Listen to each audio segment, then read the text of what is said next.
Hello everyone, welcome back to my new mini blog. অনেক দিন পর তো আজকে কিন্তু আমরা সকাল সকাল বেরিয়ে যাচ্ছি একটা উইকেন্ড ট্রিপের জন্য। আমরা অনেক দিন ধরে একটা উইকেন্ড ট্রিপ প্ল্যান করছিলাম, যেটা কিনা মন্দারমণির উদ্দেশ্যে। হঠাৎ করে যাচ্ছি কারণ কি একটা ভালোই উইকেন্ড পড়েছে, যেখানে রাখিও আছে, 15 আগস্টও গেল সবে সবে। তো একটা বেশ ছুটির আমেজ আমাদের মধ্যে রয়েছিল, তার জন্যই আমরা কিন্তু বেরিয়ে পড়েছি। দেখতেই পাচ্ছ অনেকটা রাস্তা আসার পরে আমরা কোলাঘাটের ঠিক আগেই ব্রেকফাস্ট পয়েন্ট করেছিলাম, সেখানে আমরা লুচি তরকারি অ্যান্ড 1 কাপ চা খেয়ে নিয়ে আবার বেরিয়ে পড়লাম।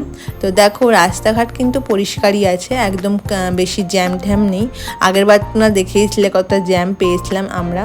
এবারে কিন্তু আমরা প্রতিবারের মতো নতুন একটা রিসর্টে উঠছি। আমরা অনেকবারই কিন্তু মন্দারমণিতে এসেছি এর আগে, তবে এইটাও একটা নতুন রিসর্ট, যেটা হচ্ছে প্রাইম বিচ রিসর্ট। দেখো ওয়েলকাম ড্রিঙ্কসও পেয়ে গেলাম। এবার চলো রুম একটু ট্যুর দিদি তোমাদেরকে। রুমগুলো ভীষণ সুন্দর।